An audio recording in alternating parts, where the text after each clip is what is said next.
welcome back to another vlog. Dito na ako nag-intro guys para mamaya dire-diretso na tayo kasi today we are finally going back to Hong Kong and we will gonna explore Hong Kong guys with our friends. This is our second time na in Hong Kong. Siguro mga 2019 yung last na punta namin, mga 6 years ago na din. So we're on our way to the airport and doon na lang namin i-meet yung mga friends namin. Supposedly guys, this is our anniversary trip noong October pa. But because budgetarian tayo, kailangan natin maghanap ng mas cheaper na price ng plane ticket. So, nakahanap kami, but month ng November na siya. But it's okay kasi yung month ng November onwards is much cooler siya compare sa October. Papuntang winter na yung kanilang weather doon. Mas okay gumala if cool yung weather, malamig. Kasi yung malakit at mainit, 'di ba? Malapit na kami guys sa airport and then ito na kami magche-check-in guys. Pero meron kaming layover na 5 hours sa Manila. After nun, diretso na kami sa Hong Kong. So, para hindi na rin kami ma-hassle guys, kumuha na kami ng travel tax mismo sa website ng Cebu Pacific. From here, i-check-in na namin lahat ng luggage and then diretso na siya sa Hong Kong. Hindi na namin siya ipipick upin sa NAIA. So, much better kasi guys for us kasi meron pa kaming layover eh. If pwede naming magawa through online, i-online na lang talaga namin. Although guys, meron lang additional 50 pesos yata na fee if you book through online. Pero para sa amin yun yung pinaka hassle-free na way sa pag-purchase ng travel tax. But of course guys, pwede naman kayong mag-purchase talaga sa airport kasi meron naman doong travel tax counter. So, makaka-less lang kayo ng 50 pag ganun. Okay, so nandito na kami sa airport guys. Dito sa Bacolod Silay Airport. Park lang namin yung sasakyan. Then diretso na kami sa check-in. Nandito na kami guys at nakapark na din. Sige, papasok na kami sa airport. Ito pala yung aming mga luggage. Yan.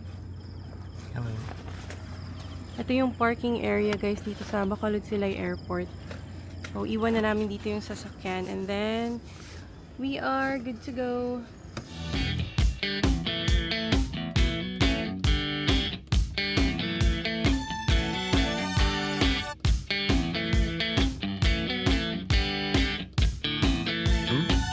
Hey guys, so nandito na kami sa NAIA. Actually, hindi na ako nakapag-update kanina kasi medyo na-delay yung aming flight from Bacolod going here sa Manila. Connecting flight pala kami guys from Bacolod to Manila, Manila to Hong Kong.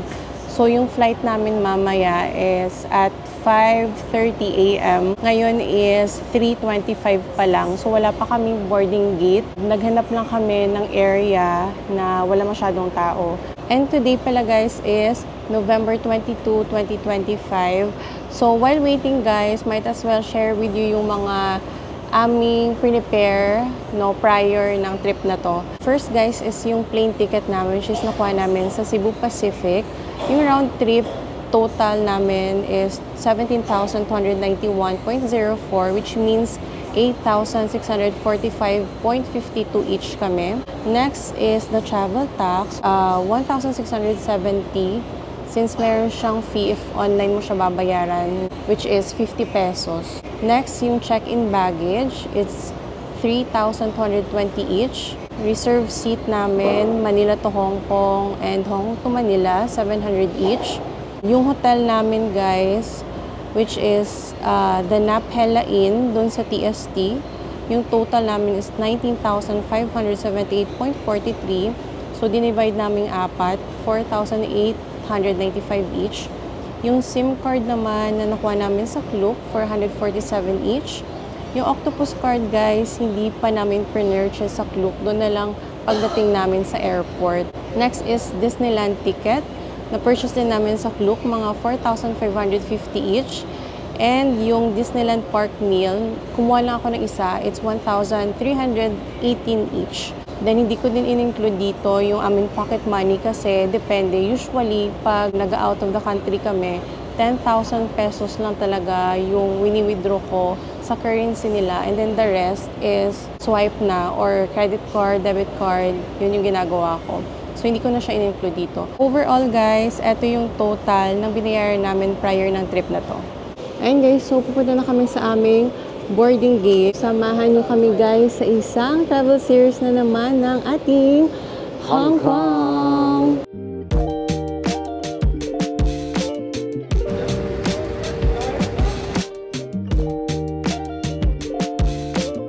So guys, this is going to be a 1 hour and 40 minutes flight. So see you Hong Kong!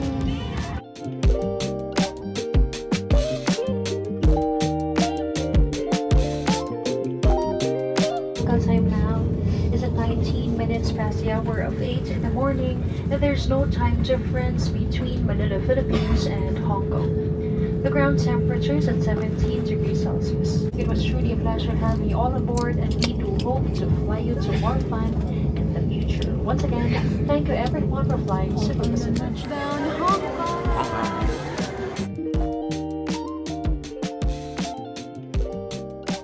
Wala pa lang time difference ng Philippines and Hong Kong. And then, nandito na tayo sa Hong Kong International Airport. Grabe guys, super iconic talaga ng sound na to. Yan o. Kahit dito sa Wakalator guys. Hong Kong na Hong Kong talaga. Ayan. Yay! Medyo mahaba-habang lakaran pa to guys.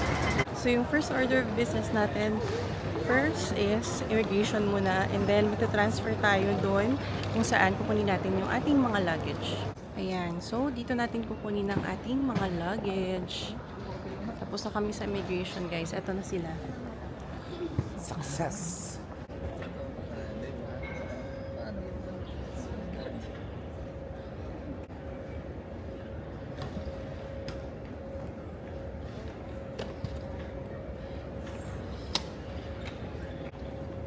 Ayan guys, nasa arrivals na kami. And yung first naming gagawin is mag-withdraw kami ng money. Para makabili din kami ng octopus card mamaya. Okay, nandito guys yung ATM ng Bank of China and then yung HSBC. Ayan. Let's try dito So, sa HSBC. HSBC. Pakitabi na naman sila ng ano guys, ng Bank of China. Ayan, pwede siyang Mastercard or Visa. Try pin. Sugar one. Savings. Enter. Ito, 1,000. Usually, 7,000 to. Okay, so enter. 1.5 siguro. Kasi 11 siya eh. Ayun na guys. take card. Click take card. Ay, yung 1.5 is mga nasa 11,000 in peso. Yan siya. 1,000 HKD in peso is 7,793.75. Okay. I-claim na namin yung pinurchase namin na SIM card dito sa Klook. So, A02 yung counter niya, which is here. Ayan. A02.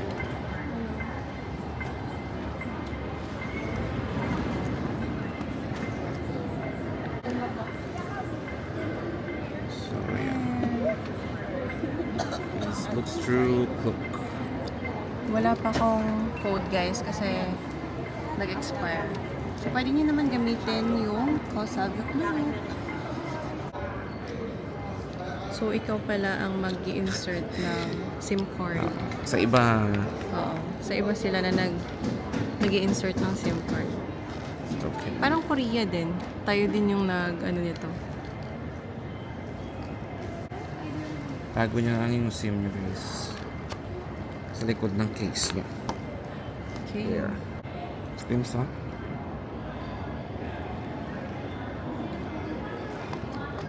Okay, yan. Alright. Cellular on. So, pag nag-4G na siya, it means okay na. And guys, so meron na tayong SIM card, meron na tayong pera. So, ang next natin is yung octopus card kasi magbabas tayo going to TST sa accommodation natin. So, pag nakita nyo na to guys, yan, dito kayo pwede mag-purchase. Yan, merong train ticket to the city. Ayan. Ito siya dito, pwede sa bus. Can this be used in the bus? Ayan, so yung isa guys na octopus card is worth 170 Hong Kong dollar. And then may load na siya na $48. Ayan.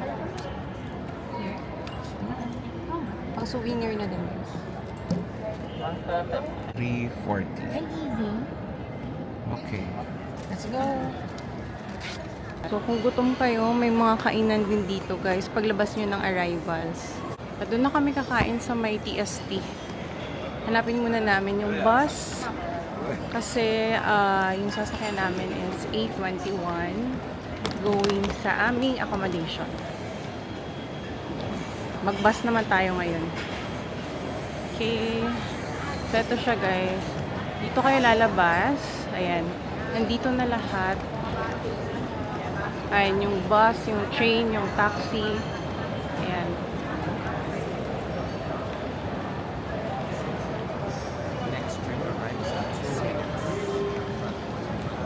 Hindi tayo magti-train. Mag-bus lang tayo. First na punta namin dito guys, nag-taxi kami. Dahil gabi na kami dumating. And hindi pa namin kabisado lahat. So yun. Hanapin natin yung bus. Ha? Yan eh. Bus. Here. So, eto guys, yung bus terminus. Pag nakita nyo to guys, nandito yung mga schedule ng buses. Ayan. Yan, may mga schedule and kung magkano siya.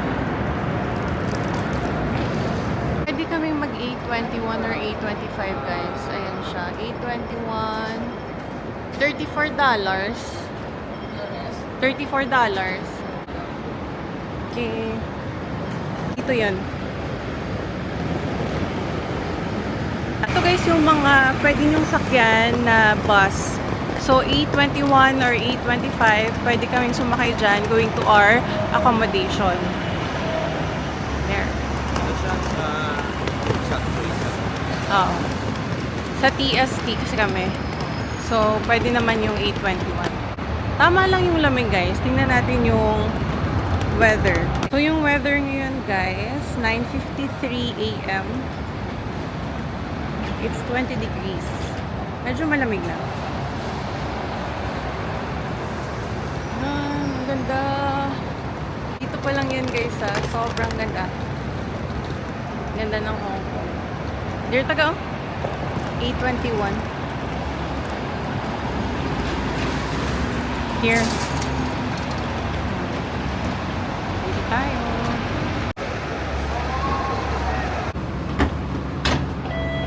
Alright. Dili mga bago. Tapos, akyat tayo dito. Ayan, dito tayo guys. Wow. Experience na natin to. Nakauna kami guys dito sa magandang spot ng bus. Kasi makikita talaga natin yung view ng Hong Kong papuntang TST. This is the best spot sa bus. Ayan. Buti na lang nauna kami. Hello! Hello. Sobrang ganda ng view. Pero ang bilis din ni Manong. Bus na kami. Kaya guys, nag-seatbelt tayo. Nag-seatbelt kami kasi medyo mabilis siyang patakbo. Pero ang ganda ng view dito guys. Super ganda ng view. Perfect.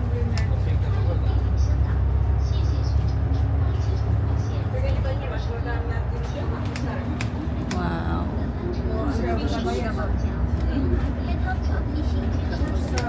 Nandito na kami sa double-decker bus nila. So, nag-bus kami guys. Yung binayaran namin is, magkano ba yun? $34. So, mga nasa 200 plus siya in peso. So, mura na yun guys. Pero mga 1 hour din yung aming biyahe going to TST. Pero meron pa siyang mga stops. Nandito pa kami oh. Yan. Marami siyang stops. Then, every 15 minutes naman guys, merong bus from the airport. Buti na lang guys, nakakuha kami ng spot here. Tingnan nyo. Diba? Ang ganda. Dito pa lang yun guys sa airport Sobrang ganda na ng view. So, if I were you guys, itry nyo talagang mag-bus. Kasi maganda talaga yung view. For experience din. And yun nga, mas cheaper siya compare sa train saka taxi. Okay guys, so recap lang namin kanina yung ginawa namin nung nakalapag na kami dito sa Hong Kong International Airport. So first guys, yung ginawa namin is kinlaim namin yung aming SIM card na pinurchase namin sa Klook. Sobrang dali lang naman, pero kayo yung magkakabit ng SIM card sa inyong mga phone. And then next is nag-withdraw kami guys para makabili kami ng Octopus card. So yung aming ATM na ginamit is HSBC. Magkatabi lang naman sila ng Bank of China. Yung conversion nyo pala guys, 1,500 Hong Kong dollar, mga nasa 11,000 plus yung conversion in peso. After nun, bumili kami ng Octopus card para sa train, sa mga convenience store, and also sa bus. Marami itong stops guys. Mga 1 hour pa to. Guys, look at the view. Ang bilis lang talaga magpatakbo ni Kuya guys. Pero baka ganito naman talaga. Yan. Dikit na dikit siya sa truck guys. Sa Monday pa kami magdi-Disneyland, Kuya. Bakit ang bilis mo na? Tingnan nyo, oh. Ano na siya tawag na?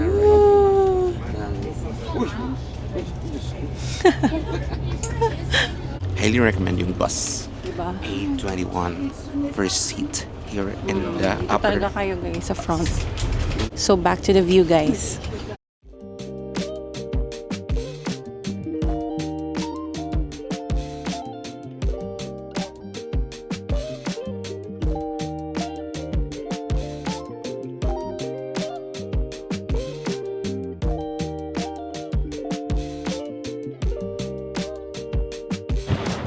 Dito na kami guys, nahanap na namin yung aming accommodation dito sa Lighton Building. Let's go. Ayan. Ito yung itsura niya guys.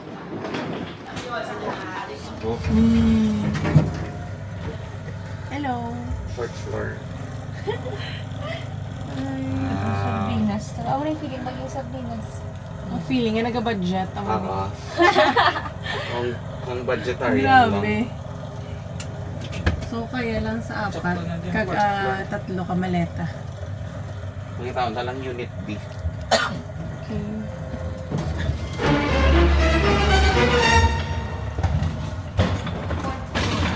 Kasi din. Unit B. Wala na di. Wala na di.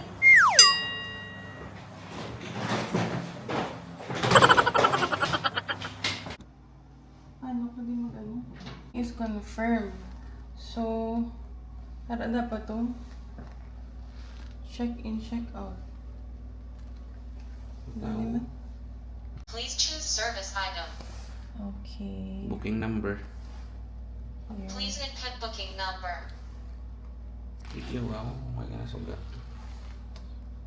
164 2 68 16 13. Okay. Confirm. Connection failed. So at last, ay na ta sa aton accommodation. So, naka-access na tayo ng Detective ko na naman nasubok. ng code. Okay. Okay. Next step is Wow. the Wow, room. nila food. Okay. At the right hand of the Okay. side of the main door. So, ayan. Room 215. Box 5. Box 5. Okay. Okay. Password is wait lang. So, ayan ha. Kita nyo. Nakakatangata. Please return the card. May card. Gidi-gidi. Ara Aradi na. ang card. Oh! So, you get may the card. card Ay, wait. gidya. Sige ba? Next Itap. challenge. Itap lang. Wow!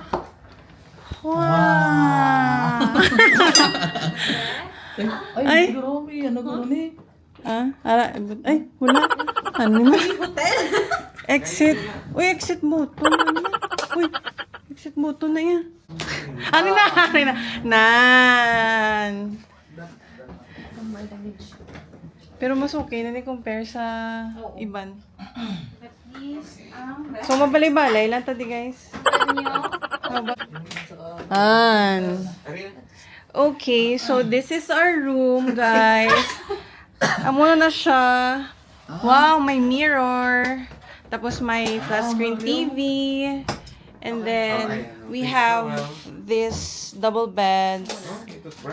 Tapos, ayan, toothbrush, toiletries. So, ganyan lang siya kaliit. Ano pa? Ay, salamat. For the price. Meron tayong mga hanger. And then, this is the bathroom.